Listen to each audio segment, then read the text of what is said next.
am back in the UK, here in London, with Tommy Robinson. It is the eve before your trial. First of all, how are you feeling tonight? Tired. Tired? Hungry. Even after all that pizza? I had 2 slices. I usually have a whole pizza. No, to be honest, I just want it over and done with. It's gone on for a year. It's been hanging over my head. I just want do you know the gut upsetting thing for me is I'll get up early in the morning and kiss my kids goodbye and walk out with my bag for the 4th time on this one case. So, and it's not, it doesn't play with me. I have to talk to my kids about these things. It's a worry on their heads. That's what the upsetting thing is. And I haven't broke a law. I have not broke a law. I've gone through all the evidence. I've gone through their entire case. I've broke no law. I'm guilty of nothing. I've already spent nearly 3 months of solitary confinement. I think that no matter what, this is a complete embarrassment to the judiciary of Britain. People who are watching this, it's ridiculous. There have been over 100 people convicted for contempt of court, or no one gets a prison sentence. Least of all, solitary confinement for nearly 3 months. And then I'm being retried. I'm being retried for causing anxiety to convicted child paedophiles.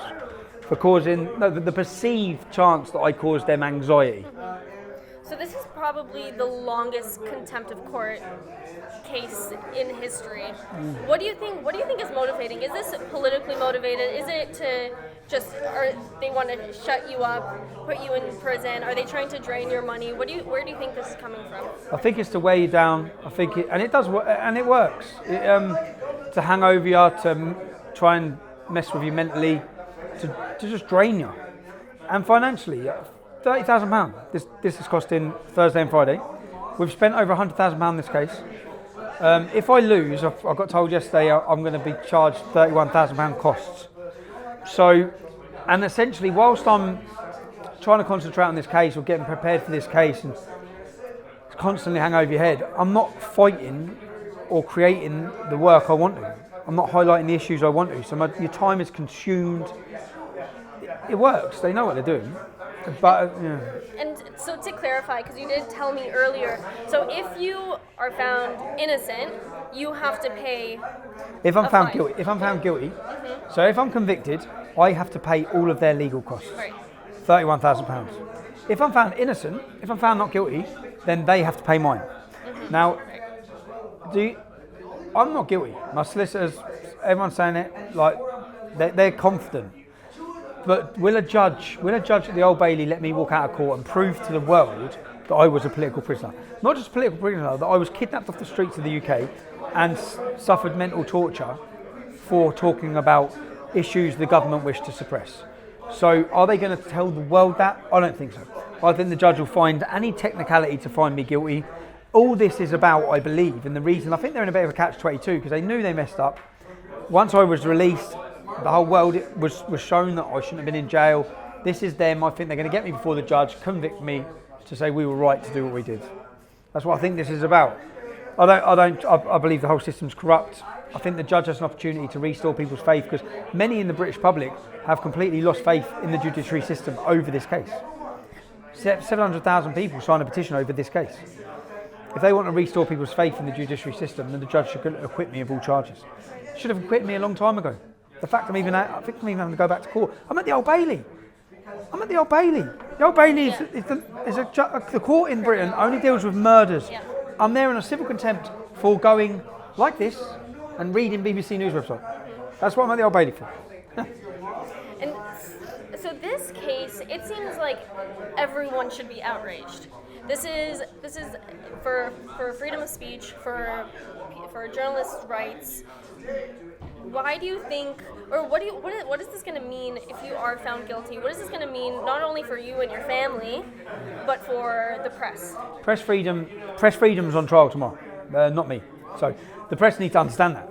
If I'm convicted of asking someone a question as they walk into court, that happens to me every time I walk into court, that will take away any of the media's opportunity to do that again, because this will be a test case.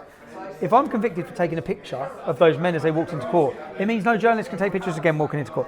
And you'll see tomorrow, I will be bombarded with cameras, I will be asked questions, and so I'm not saying all of those journalists are guilty of any crime. What I'm saying is I'm not guilty, and they should be standing behind me on this, not against me. They need to understand that their rights and their freedoms as journalists is at stake tomorrow at the Old Bailey. So I want it over and done with, man. I'm tired of it. So with the best case scenario and you are found innocent, what's the next thing? What's the next step for you?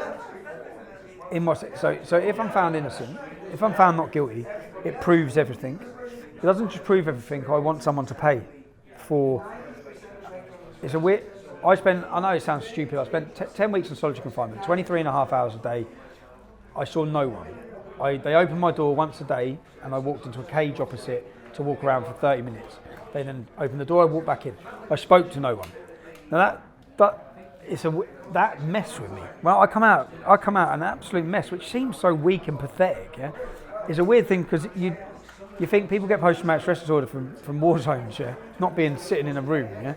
But it is a weird thing, and that shouldn't have happened, and that goes against all the rules of prison. They are fully aware of what solitary confinement does. They've done it on purpose, and I want someone to pay for it. I want someone to pay for the last 12 months that I've had of misery or trying to recover from their state-sponsored torture. And so if I'm found not guilty, I'll make sure people are going to pay for it. And how are your lawyers feeling right now? Are they confident? They're confident. They're confident. I'm not confident. I'm not confident because I'm not confident in the system. I'm not confident in a fair trial. I'm not confident. If I had 12 members of the British public as a jury, which is how the justice system should work on every single case, let the British public decide my fate, if I'm guilty or not guilty. I'll be walking out of there straight away. I'm going to get, my verdict will be decided by a judge who's part of the same system which I believe is corrupt and used to imprison and silence me already. So I'm not confident, but my lawyers are. Well, that's a good sign, I hope. Yeah, so I am. Well, I'll be there tomorrow covering the trial. Ezra will be there, and we have a couple other real reporters. So if you'd like to pitch in on our journey and keep up with our coverage, please go to realreporters.uk. There's a lot of things that are going to come out in court tomorrow that I believe are going to prove my innocence and shock people that none of the procedures were followed by the court. Yeah? If it wasn't for Jessica, if it wasn't for Ezra, this could all play out in court tomorrow, and no one will know, because none of those mainstream journalists are going to report the wrongs that have happened to me. I know that neutral journalists or fair journalists coming over, which is why it's important they've come, and I'm grateful for coming. So if you can support the trip. It gives an opportunity for the world to hear the truth of what's going to happen in that court. In fact, do you know what? I read that the Old Bailey have sent out a statement basically saying citizen journalists are not going to be allowed in. Did you read it? They've sent a message. I know Ezra's managed to get used down, but other people going in, they're banning them. They don't want the public to hear what's happening, so it's important that they come. Well, yeah, they need either a press card or a letter from their editor. Yeah.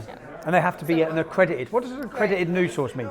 It means one of their news sources who will join the queue of lying to the public. So yeah, I'm glad you're here. I'm getting a not guilty.